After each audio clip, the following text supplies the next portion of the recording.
नमस्कार। चलिए आज एक ऐसी कहानी में उतरते हैं जो हम सब ने सुनी है, लेकिन शायद उसकी गहराई को हर बार एक नए नजरिए से देख सकते हैं। ये कहानी है श्री हनुमान की, जो सिर्फ एक कथा नहीं बल्कि भक्ति, साहस और निस्वार्थ सेवा की एक जीती जागती मिसाल है। बस ये एक लाइन सोचिए, ये एक वाक्य ही हनुमान जी के पूरे चरित्र का, उनके पूरे जीवन का सार है। इससे साफ हो जाता है कि उनके लिए क्या मायने रखता था और क्या नहीं। सब कुछ बस श्री राम के लिए था। तो कहानी शुरू होती है उनके जन्म से, और जैसा कि हम देखेंगे, उनका जन्म भी कोई साधारण घटना नहीं थी। हनुमान जी को समझने का एक तरीका उनके नाम ही है। पवन पुत्र, अंजनी सुत, केसरी नंदन। हर नाम उनके माता पिता और उनके जन्म की दिव्य कहानी बताता है। वो पवन देव के पुत्र थे, अंजना और केसरी के लाल थे, और तो और भगवान शिव के अवतार। मतलब शक्ति तो जन्म से ही अपार थी। उनका बचपन कमाल का था। एक ऐसा बालक जो सुबह के सूरज को एक मीठा फल समझकर उसे निगलने के लिए उड़ान भर ले। लेकिन इसी घटना के बाद उन्हें देवताओं से एक तरफ तो अमरता जैसे कई वरदान मिले, तो दूसरी तरफ अपनी ही शक्तियों को भूल जाने का श्राप भी। यहीं से उनकी कहानी का एक नया अध्याय शुरू होता है। अब जरा सोचिए, क्या होता है जब किसी के पास दुनिया की सारी ताकत हो, लेकिन उसे खुद ही याद ना हो कि वो कितना शक्तिशाली है। और यही हुआ। वो हनुमान जो सूर्य तक पहुंच गए थे, अब ऋष्यमुख पर्वत पर एक आम वानर की तरह जी रहे थे। वो बुद्धिमान थे, बलशाली थे, पर उन्हें अपनी असीम क्षमताओं का कोई अंदाजा ही नहीं था। वो शक्तियां कहीं अंदर सोई हुई थीं। और फिर वो पल आता है जो इतिहास बदल देता है।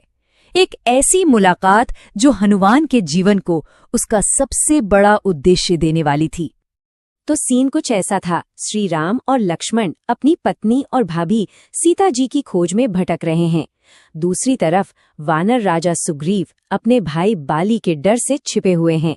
जब सुग्रीव इन दो अजनबी राजकुमारों को देखते हैं तो उन्हें शक होता है, और वो हनुमान को एक ऋषि के भेष में सच्चाई का पता लगाने के लिए भेजते हैं। और जैसे ही हनुमान श्री राम की कहानी सुनते हैं, वो समझ जाते हैं ये कोई आम राजकुमार नहीं है। उसी पल हनुमान को अपने जीवन का मकसद मिल जाता है। उनकी भूली हुई शक्तियों को अब एक मंजिल मिलने वाली थी। मकसद तो मिल गया, लेकिन सामने थी पहली और सबसे बड़ी चुनौती, एक ऐसा महासागर जिसे पार करना नामुमकिन लग रहा था। समुद्र के किनारे सब निराश खड़े थे।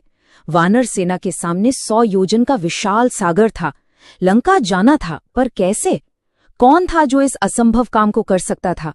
चारों तरफ खामोशी थी। और तभी जामवंत आगे आते हैं।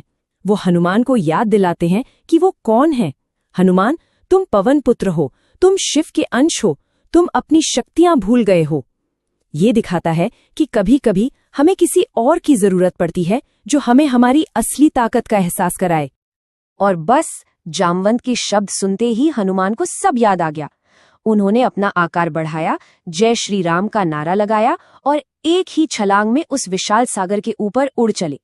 ये सिर्फ एक शारीरिक छलांग नहीं थी, ये भक्ति और विश्वास की उड़ान थी। लंका पहुंचना तो बस शुरुआत थी। असली परीक्षा तो अब शुरू होनी थी, जहां हनुमान की बुद्धि, बल और भक्ति तीनों का इम्तिहान होना था। और देखिए क्या कमाल की रणनीति थी। एक छोटा सा रूप लेकर पूरी लंका में घुस जाना, सीता माँ को ढूंढना, उन्हें हिम्मत देना, और फिर जानबूझकर खुद को पकड़वा लेना ताकि दुश्मन के राजा रावण से आमना सामना हो सके। और जब सजा मिली तो उसी सजा को हथियार बनाकर सोने की लंका को जला देना। ये रावण के घमंड पर पहली और सबसे जोरदार चोट थी। अब कहानी पहुंचती है युद्ध के मैदान में। एक ऐसा पल आता है जब लक्ष्मण जी एक शक्तिशाली अस्त्र से मूर्छित हो जाते हैं। हर तरफ हाहाकार मच जाता है, क्योंकि समय बहुत कम था। तो हनुमान ने क्या किया? उन्हें एक खास जड़ी बूटी संजीवनी लाने के लिए भेजा गया। लेकिन जब वो उस बूटी को पहचान नहीं पाए तो वो रुके नहीं, निराश नहीं हुए। वो पूरा का पूरा एक पहाड़ ही उठा लाए।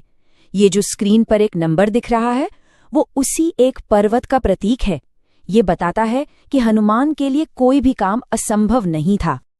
चलिए अब कहानी के उस हिस्से पर चलते हैं जिसने हनुमान को हमेशा के लिए अमर बना दिया, न सिर्फ शरीर से बल्कि भक्ति के प्रतीक के रूप में भी।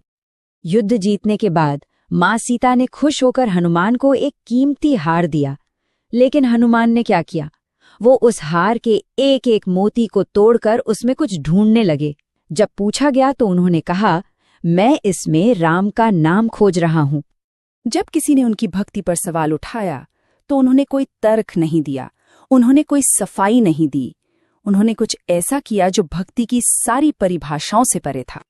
उन्होंने अपनी छाती चीर कर दिखा दी और सबके सामने था वो अद्भुत दृश्य।